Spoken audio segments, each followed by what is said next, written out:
Liana, né? Que teve aqui com a Liana. Bonito, né? O Tia. É bonito, acho muito jóia.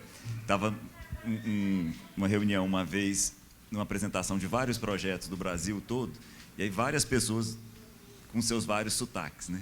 E a gente tem uma certa vergonha do sotaque, né? É uma bobagem, né? Mostra tanto da nossa riqueza, tanto da nossa beleza, tanto da nossa diversidade, das nossas peculiaridades. Acho muito jóia isso. Muito bem, vamos lá. Nosso objetivo aqui é continuar o ensino. Esse é sempre o nosso objetivo. Então, eu vou te convidar e vou, na verdade, te pedir mesmo que você abra a sua Bíblia no livro de Provérbios. Provérbios, no capítulo 1.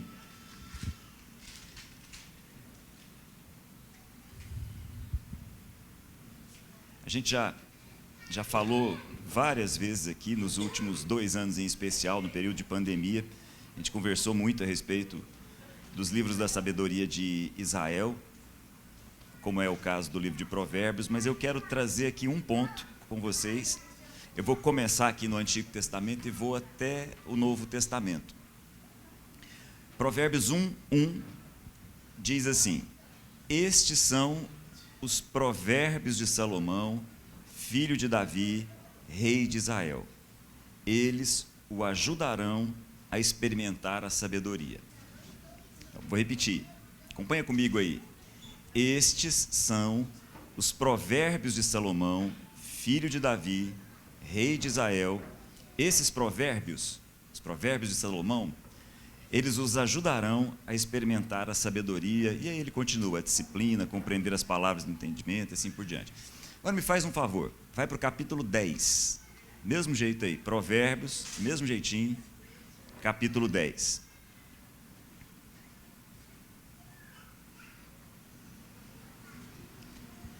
Aí diz assim, Provérbios de Salomão. O filho sábio dá alegria ao pai, o filho tolo dá tristeza à mãe. Os tesouros de origem desonesta não servem para nada, mas a retidão livra da morte. O Senhor não deixa o justo passar fome, mas frustra a ambição dos ímpios. Por que eu estou fazendo isso com vocês?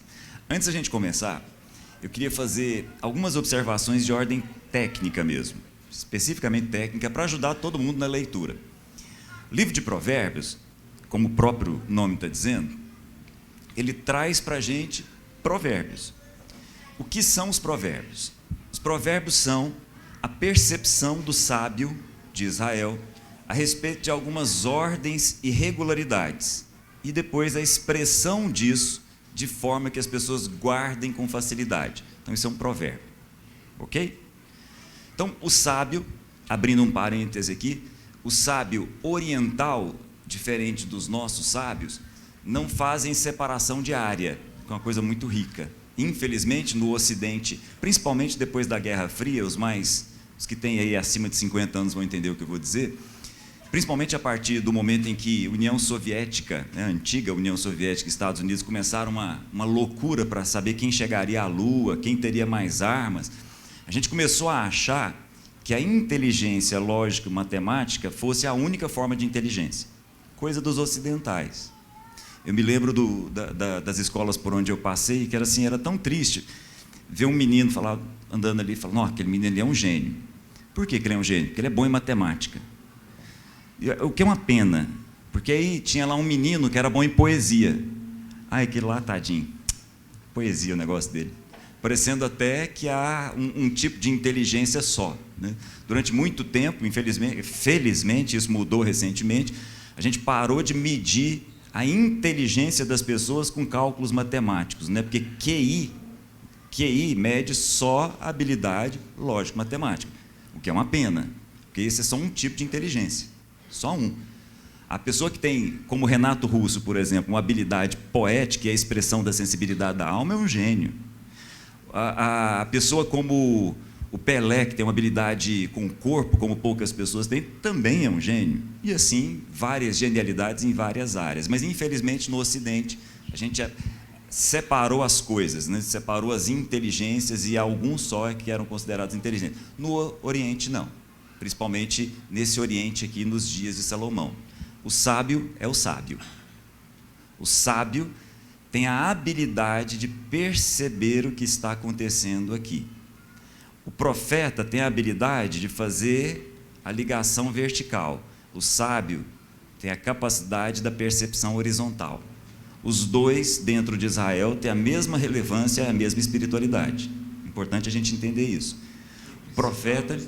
O profeta tem a grande habilidade de captar o que vem do alto e traduzir de forma que todos entendam.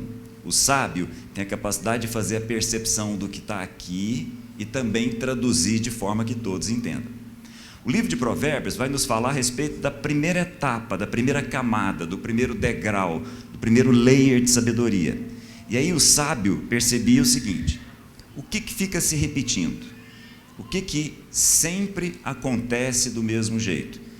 Ao perceber isso e captar isso, essa regularidade, ele expressava isso através de um provérbio.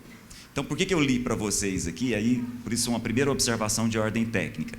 Por que eu li Provérbios 1:1, depois eu pulei para o 10? Pelo seguinte: o livro de Provérbios tem uma longa introdução, que são os 9 primeiros capítulos. E os provérbios mesmo vão começar no capítulo 10. Então, você deve estar aberto aí no capítulo 10, olha de novo o capítulo 10. Capítulo 10 diz: Provérbios de Salomão, 2 pontos. E aí começa. E esses provérbios não têm conexão um com o outro. A gente deveria parar, refletir sobre cada um deles em separado. Então, a gente pode refletir, por exemplo, versículo 3. O Senhor não deixa o justo passar fome, mas frustra a ambição dos ímpios. Essa é uma percepção, esse é um provérbio. A gente pode ir, por exemplo, se você quiser, ainda no capítulo 10, lá para o versículo 12. É um outro provérbio, não tem nada a ver com o que a gente já leu. O ódio provoca dissensão, mas o amor cobre multidão de pecados.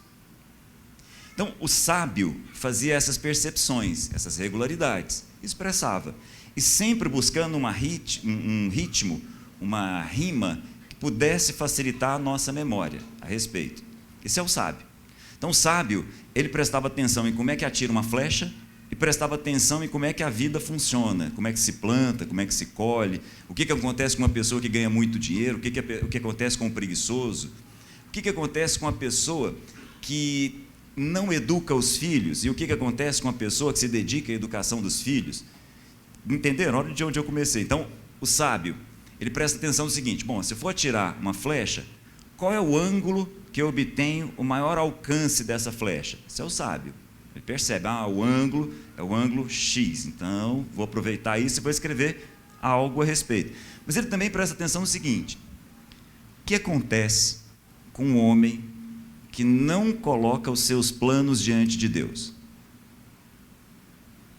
É o sábio. O que o sábio faz no livro de Provérbios? Ele observa, ele compara e ele deduz. Muito parecido com o que nós chamamos hoje de pensamento científico. Então ele presta atenção, está atento, com uma sensibilidade assim como a do profeta, uma sensibilidade espiritual. Ele presta atenção, ele observa, aí ele faz comparações, chega a deduções e escreve essas deduções. Quando elas são transformadas de uma forma que a gente lembre com facilidade, isso é um provérbio. Entenderam? Mas os provérbios começam mesmo no capítulo 10. E o que acontece do capítulo 1 ao capítulo 9? É isso que eu queria conversar com vocês hoje, para a gente chamar a atenção para um detalhe. Então, para ir para essa percepção e para fazer essa descrição da sabedoria em vários provérbios, os quais a gente podia parar em um só deles aqui e ficar a manhã toda conversando, antes de chegar nisso, o sábio de Provérbios faz uma introdução, 9 capítulos. Por isso que é uma observação técnica antes da gente começar. Então, vou voltar com vocês para o capítulo 1.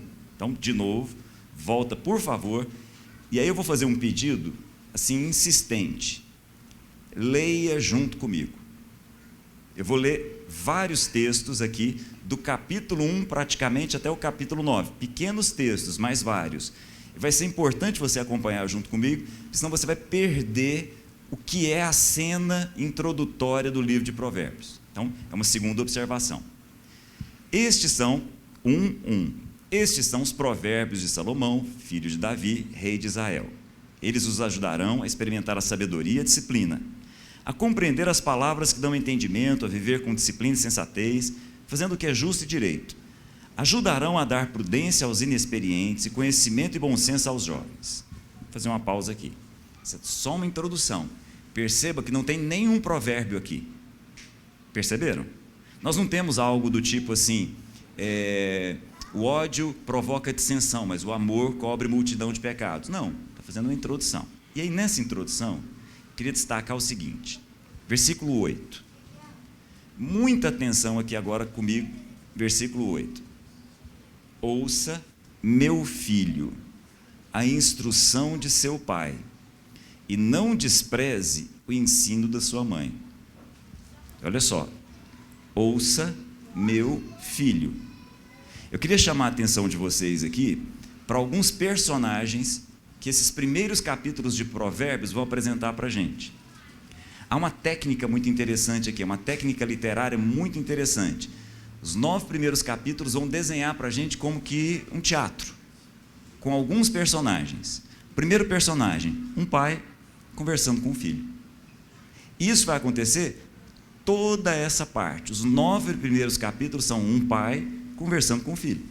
Então, olha, ouça, versículo 8, meu filho, a instrução de seu pai. Se você olhar para o versículo 10, de novo, olha, meu filho, se os maus tentarem te seduzir, não ceda. Se você olhar de novo, versículo 15, diz assim, ó, meu filho, não vá pela vereda dessa gente, afaste os pés que eles seguem. Estão percebendo? Várias vezes. Eu vou pular várias aqui, porque nós vamos ver isso de forma repetida. Meu filho, meu filho, meu filho. Então, é uma conversa de um pai com o filho. Isso por si só já mereceria uma atenção nossa. Mas eu queria chamar a atenção de vocês para um outro personagem que vai aparecer aqui. Versículo 20. O pai está falando com o filho. Aí ele diz assim, meu filho, a sabedoria clama em alta voz nas ruas. Deixa eu fazer uma pausa aqui e já volto com vocês. Tenta imaginar essa cena. Um pai conversando com o filho. Então, estou eu aqui conversando com o Luca, meu filho. Uma conversa. E nessa conversa, o pai vai chamar a atenção para alguns outros personagens. O primeiro personagem aqui parece estranho para nós, de novo, nossa cabeça ocidental, mas surge uma mulher aqui nessa história.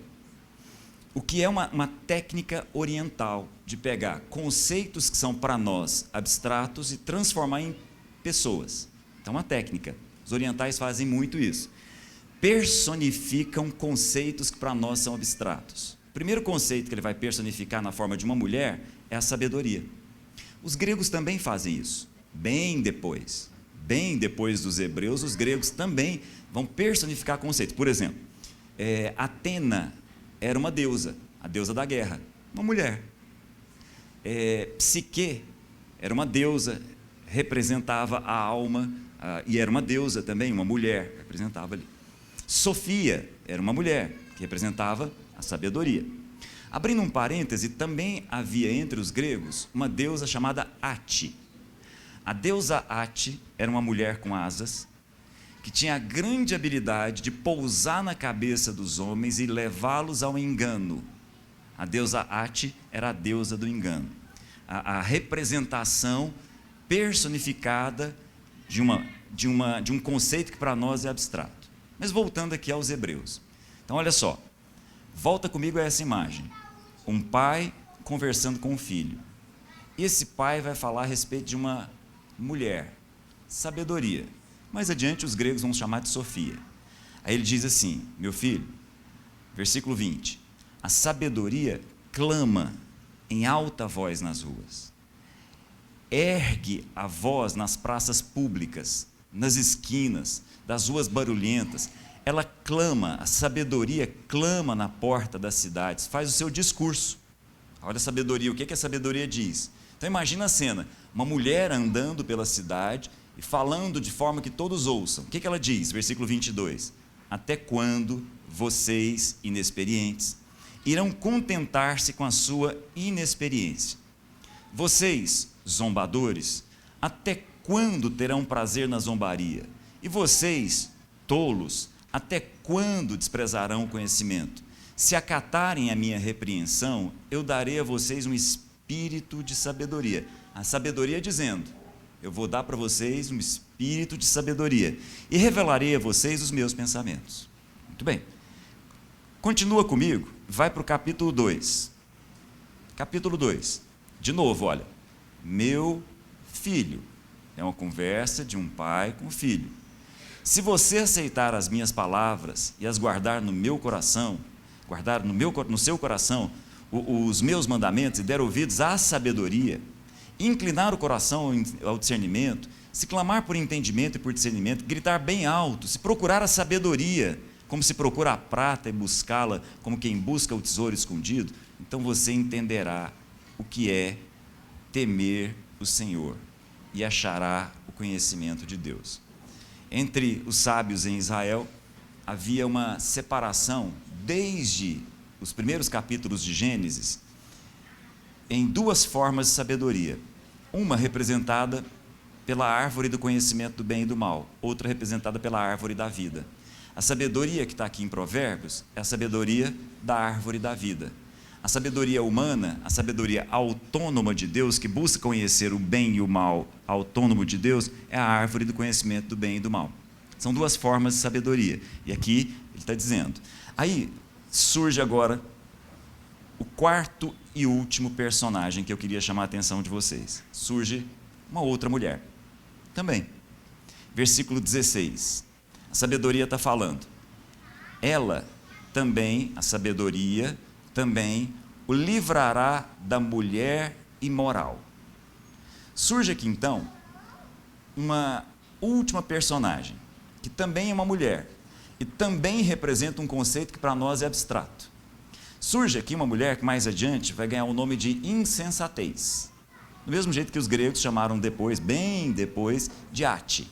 Do mesmo jeito que o grego também personificou esses conceitos mais adiante, assim como personificou vários, aqui a gente tem duas personificações. Na verdade, duas mulheres com nomes específicos, a sabedoria e a insensatez. A insensatez aqui é representada pelo que o texto, dependendo da sua versão, aí pode ser um pouco diferente, mas eu estou lendo na NVI, a insensatez é chamada de mulher imoral, pervertida, que seduz, versículo 16, que seduz com as suas palavras, que abandona aquele que desde a juventude foi seu companheiro e ignora a aliança que fez diante de Deus. Então surge uma mulher, não é uma prostituta, é uma mulher que abandona aquele que a ama desde a sua juventude e começa a seduzir os inexperientes. Esse é o teatro que está sendo montado aqui na conversa do pai com o filho. Entenderam? Um pai conversando com o filho e apresentando para ele duas mulheres.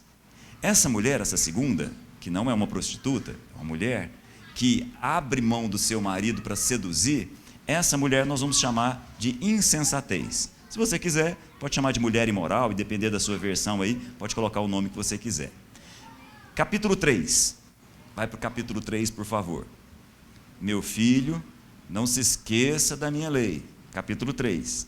Se você for para o capítulo 4, ouçam, meus filhos, a instrução de um pai. Se você for para o capítulo 5, meu filho, dê atenção à minha sabedoria. Se você for para o capítulo 6, ele vai começar, meu filho, se você serviu de fiador ao seu próximo, estão percebendo uma conversa de pai para filho. Mas eu quero voltar às duas mulheres, e aí eu vou para o capítulo 7. E aqui de novo eu preciso da sua atenção. Abre no capítulo 7 e acompanha comigo o seguinte, versículo 6. Olha a cena descrita nesse palco. É um teatro. O pai diz assim, ó, Provérbios, capítulo 7, versículo 6. Meu filho, da janela de minha casa olhei através da grade e vi os inexperientes. No meio dos jovens, um rapaz sem juízo. Olha para mim aqui um minutinho. Enxerga a cena. Pai conversando com o filho e falando assim, meu filho, eu estava olhando da minha casa e vi lá um monte de jovens. Estou olhando, estou acompanhando aquela cena.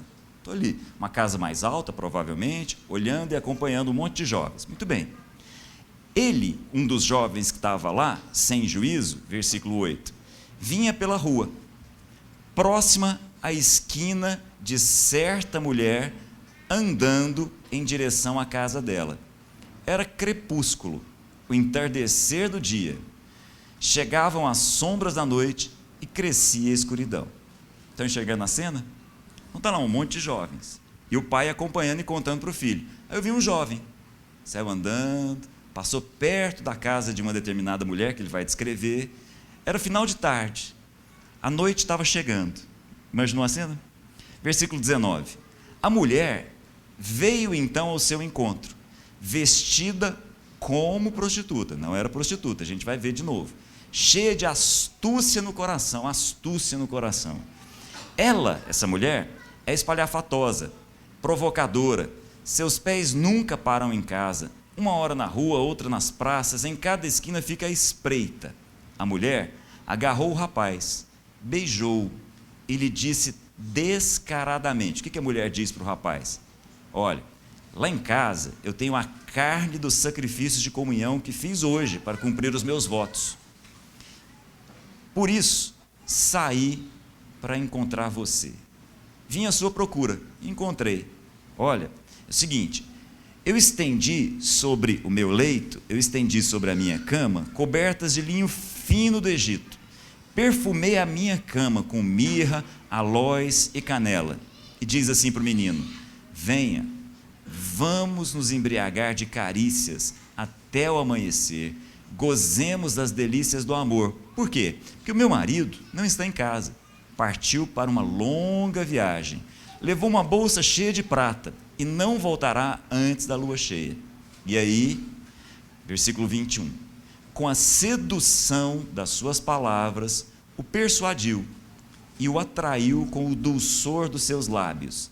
Imediatamente o jovem o seguiu, como o boi levado ao matadouro, como o servo que cai no laço, até que uma flecha lhe atravesse o fígado, ou como o pássaro que salta para dentro do alçapão, sem saber que isso lhe custará a vida. Então, meu filho, volta.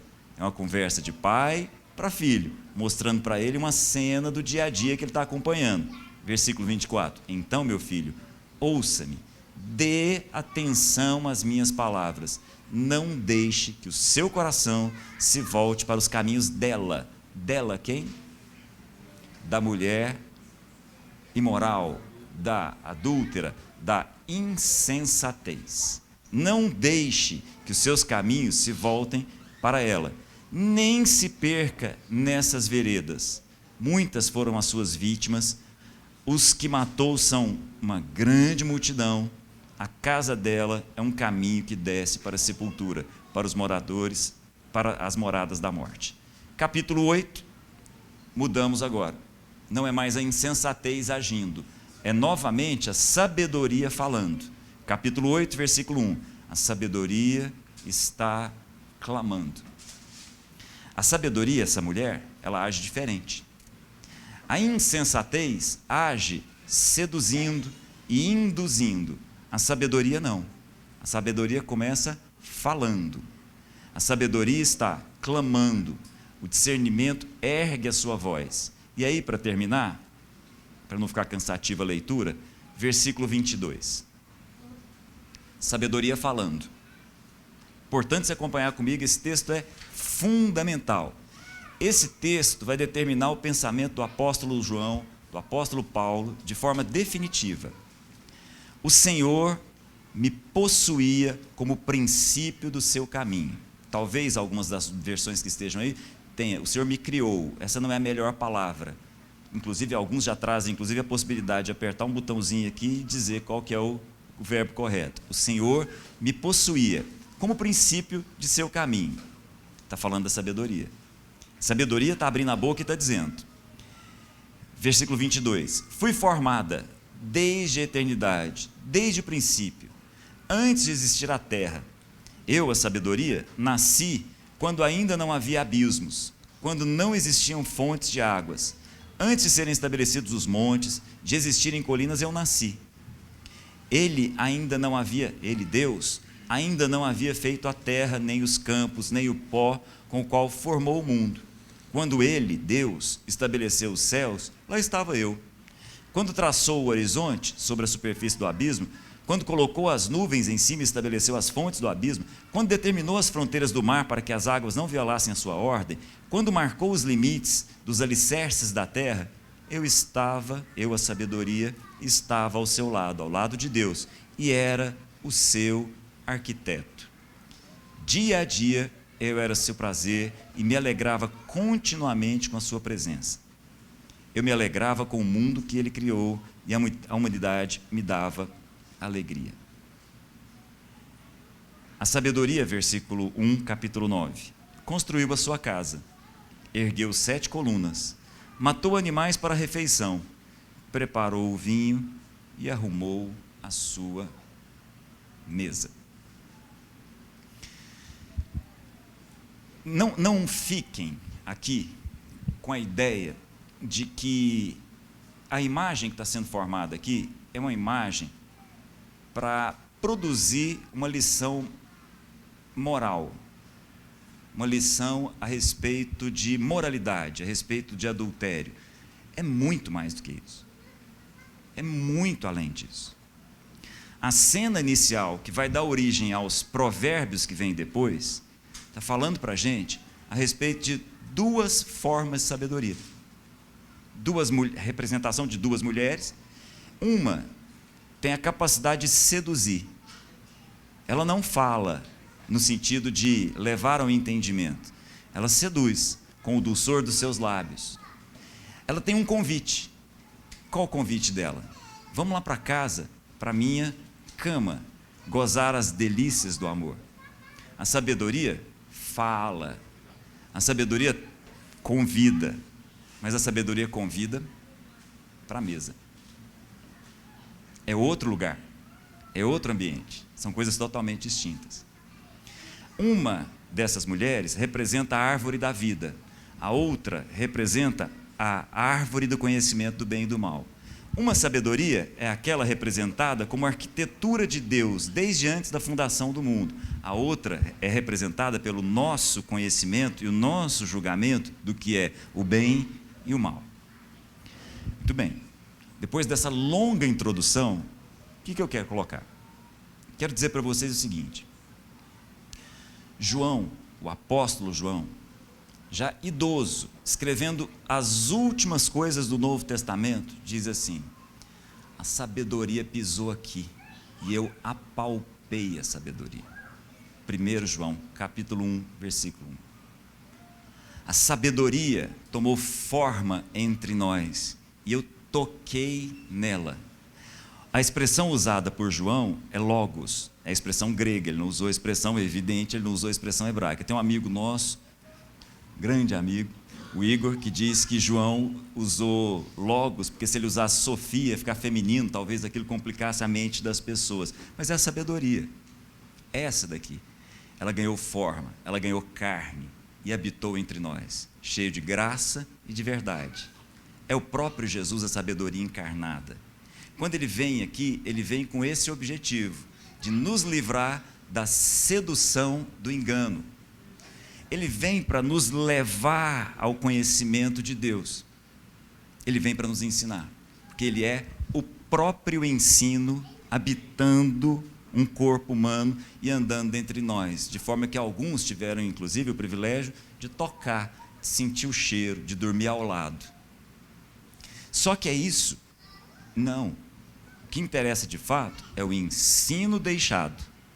Esse é o ponto significativo. A sabedoria está aí, sendo apresentada para nós, mas a sedução também está aí. A indução também está aí. E aí, nesse sentido, eu vou voltar de onde eu comecei. O sábio em Israel tem como primeiro degrau, como primeiro estágio da sabedoria, a habilidade de observar, comparar e deduzir.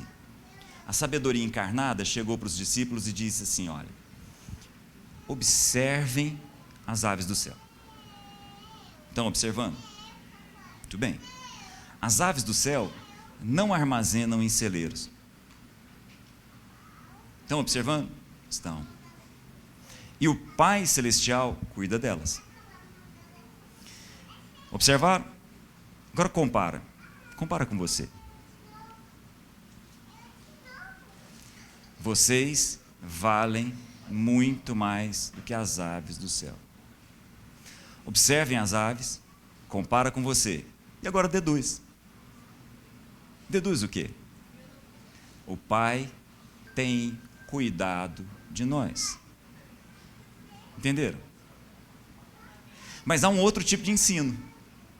Há um outro tipo de ensino que diz assim: vou armazenar em celeiros. Há um outro tipo de ensino que diz assim: vou construir celeiros maiores ainda. E vou armazenar. E vou falar para a minha alma: vive a vida com tudo aquilo que o seu celeiro acumulou. E a expressão é a seguinte: você que faz isso é insensato. Que coisa, né? A sabedoria está em olhar para as aves do céu e prestar atenção em nós e saber que o Pai tem cuidado de nós. O ensino não significa que nós não possamos armazenar em celeiros. O ensino tem a ver com o seguinte: aonde é que está o seu coração, com celeiros ou sem celeiros? Entenderam a diferença? Isso é fundamental. Nós precisamos aprender a sabedoria. A sabedoria é o próprio Jesus andando por aqui e nos ensinando. Não deixem o coração de vocês nos celeiros. Porque nos celeiros a traça corrói. Ladrão pode entrar lá e roubar. É bobagem. Aprendam com as aves do céu. As aves do céu não armazenam em celeiros, não acumulam em armazéns. E o Pai tem cuidado delas. Mas vocês valem muito mais do que as aves do céu. Amém? Essa é a sabedoria. Nós precisamos aprender a sabedoria e viver livre do engano, em nome de Jesus. Aleluia, bênção. Eu estava ouvindo o Cláudio e meditando sobre tudo aquilo que ele compartilhou conosco lá desde quinta-feira. É impressionante, que é como se você estivesse sentado lá. Nós tivemos horas e horas de conversa. Eu acho que teve dia que a gente ficou lá 4 horas na mesa. Incansáveis lá, conversando. E já que a sabedoria prepara uma mesa, né? Na mesa há sabedoria. E uma das coisas que Deus tem ministrado, e que tem tudo a ver com isso que foi compartilhado aqui, quando Paulo escreve aos Efésios, eu nem não vou ler o texto, não, mas é a oração. Então eu queria terminar com essa oração de Paulo. E a oração de Paulo ele diz assim, bom, eu vou ler a oração, Efésios 3:14, ele diz: por causa disso me coloco de joelho. Então eu vou terminar essa reflexão nossa com essa oração. Por causa disso me coloco diante de Deus, de joelhos, diante do nosso Pai e Pai de nosso Senhor Jesus Cristo, do qual toda a família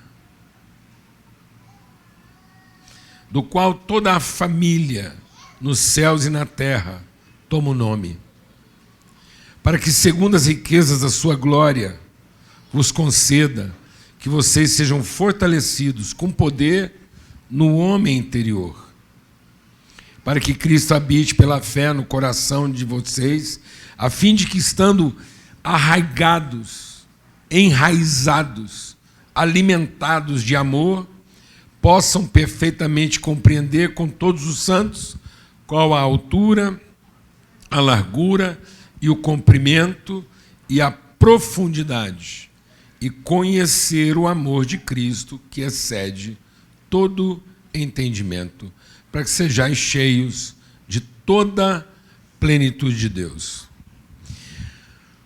Quando Cláudio menciona a ciência humana, toda forma de ciência humana é baseado nessa relação observação, comparação e dedução.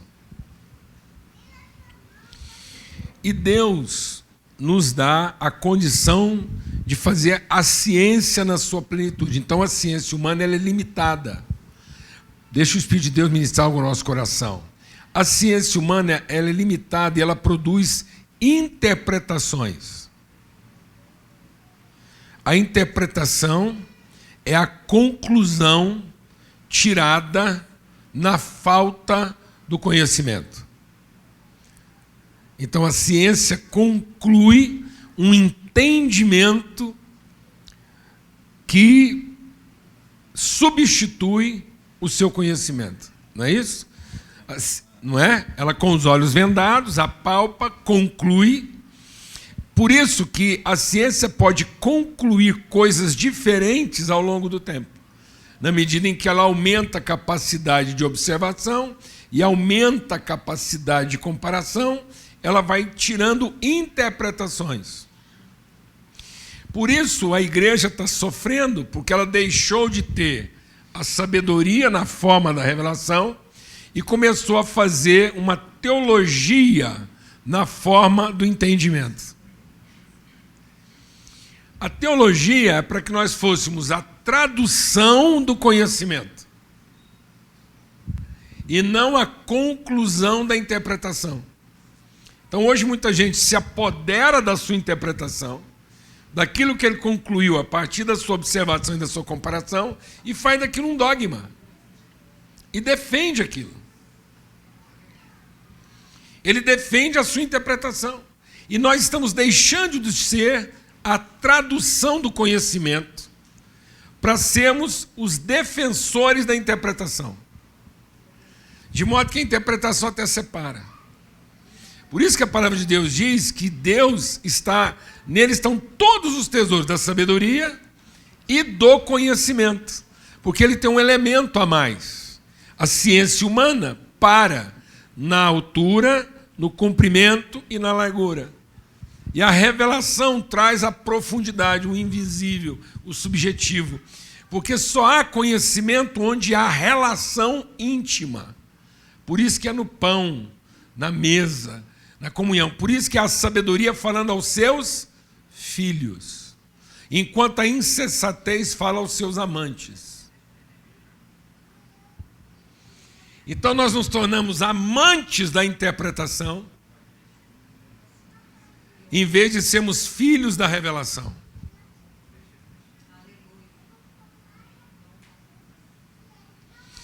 E a insensatez não é uma prostituta.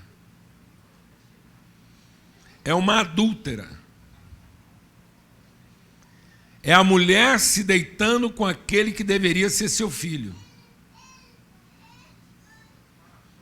E é o filho tendo uma relação incestuosa com aquela que deveria ser sua mãe. E a insensatez da interpretação é porque ela produz uma relação de prazer e não de conhecimento. Paulo diz na igreja de Corinto que aquela igreja ficou tão alucinada de entendimento que ela cometeu um pecado gravíssimo, que era um filho se deitando com a mulher do seu pai. A insensatez não te chama para o conhecimento, ela te chama para o prazer. E não é uma prostituta, é uma adúltera. E aí você se perde no lugar onde deveria ser sua casa. Porque você tem uma relação incestuosa de prazer, quando você deveria ter uma relação bendita de conhecimento. Nós estamos buscando prazer um no outro, em vez de promover um ao outro ao conhecimento. Nós estamos procurando relações perfumadas, prazerosas, excitantes. E elas estão acontecendo dentro da casa, que deveria ser casa, e virou prostíbulo, porque a relação ficou adúltera. Alguém está entendendo isso aqui, amados? A gravidade do ensinamento que nós estamos recebendo aqui hoje? Porque nós estamos vivendo relações incestuosas no ambiente da igreja. Sabe que casa é essa da insensatez? Talvez você não percebeu, mas a mulher insensata, ela percorreu a cidade inteira orando. Enquanto a sabedoria percorria a cidade clamando, a insensatez percorreu a cidade rezando,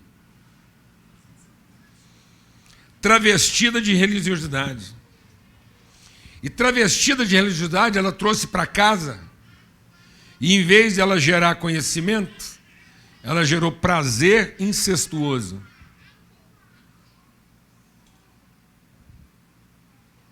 Dorme com esse barulho, irmão.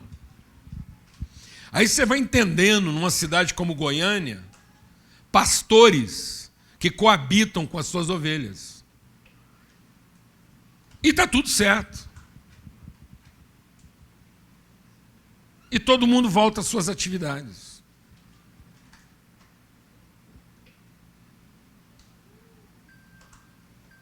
Em nome de quê? Do prazer, da satisfação, da reza, do culto, da contemplação dos interesses. Porque nós não estamos querendo a relação. Não estamos querendo a relação. Nós estamos querendo a satisfação. Porque na mesa da relação, ele não colocou trigo, azeitona e uva. Ele colocou pão, azeite e vinho. O trigo teve que ser moído, a azeitona teve que ser esmagada e a uva teve que ser pisada. Não é uma relação de prazer. É uma relação de sacrifício. Em que há um sacrifício do prazer em favor do conhecimento. E as pessoas estão fazendo o sacrifício do conhecimento em favor do prazer. E tanto maior prazer haverá, quanto mais parecida for a conclusão interpretativa do meu interesse. Porque eu não quero conhecimento. Eu quero a interpretação que me agrada. E sem perceber, nos tornamos filhos incestuosos que não estão à procura de sabedoria. Somos filhos incestuosos buscando prazer com a esposa do nosso pai, só porque ele não está em casa por enquanto.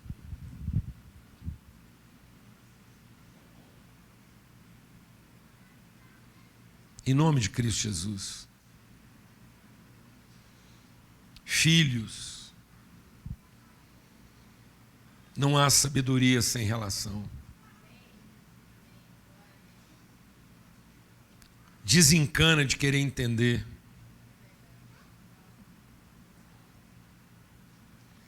Sabe o que vai terminar no fim? A gente vai continuar não entendendo.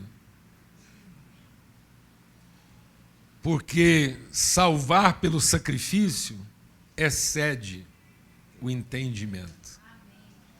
Se a nossa sabedoria não exceder a dos homens, e onde é que a nossa sabedoria excede a dos homens? Porque ela não é a satisfação do desejo, ela é o sacrifício da vontade em favor da relação. Por isso que Deus diz, a cruz é o quê? Sabedoria de Deus e loucura para os homens. Não continue à procura de se satisfazer com aquilo que você entende, mas continue se sacrificando em favor de conhecer. Procure relações que te exijam, que você nem consegue entender por que você continua andando com essa pessoa.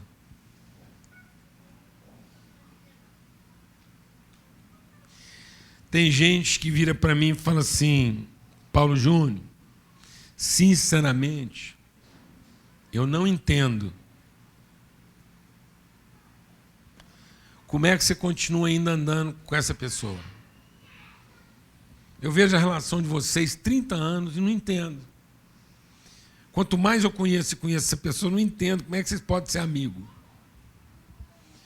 Eu falo: rapaz, te ouvindo, eu sei que a dificuldade que você tem com essa pessoa é a mesma dificuldade que ele tem com você. E sabe o que é engraçado? Ele nunca me fez essa pergunta a seu respeito.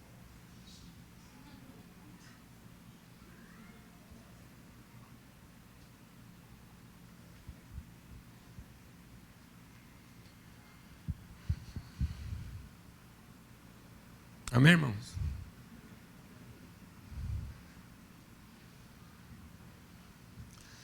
Você mal chegou e pergunta por que é que eu ando com ele, e ele está aqui há tanto tempo e nunca me perguntou por que é que eu recebi você.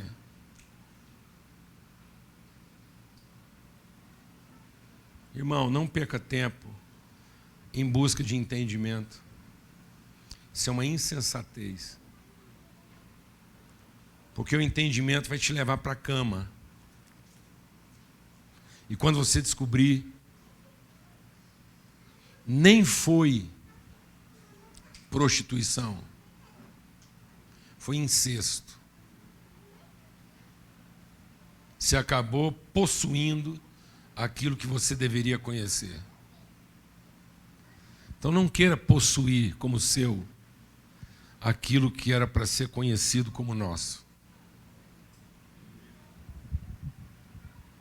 Amém, meu irmão? Entra e senta. A mesa está posta. E sabe o que o Papai do Céu diz? Chama mais, porque ainda há lugar. Na cama da insensatez, já não dá para fazer esse convite. Só deita um a hora que o outro sai.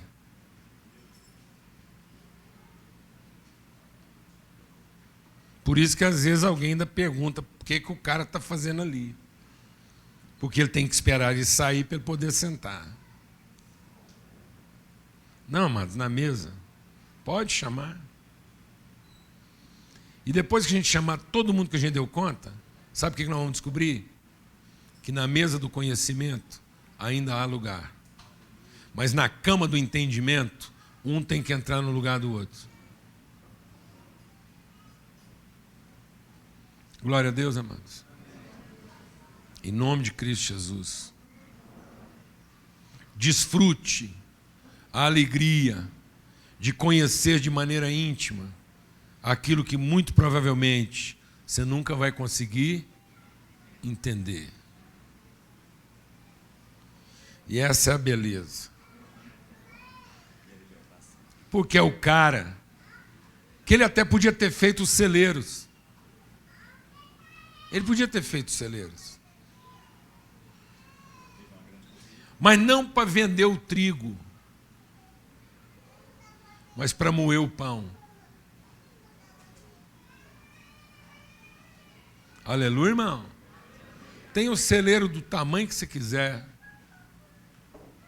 desde que ele seja para fazer pão e não para ganhar dinheiro com trigo.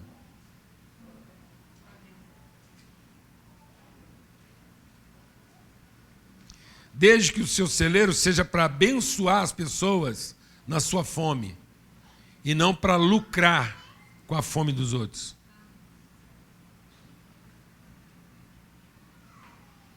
Para que depois você gaste o seu lucro na cama da insensatez. Amém?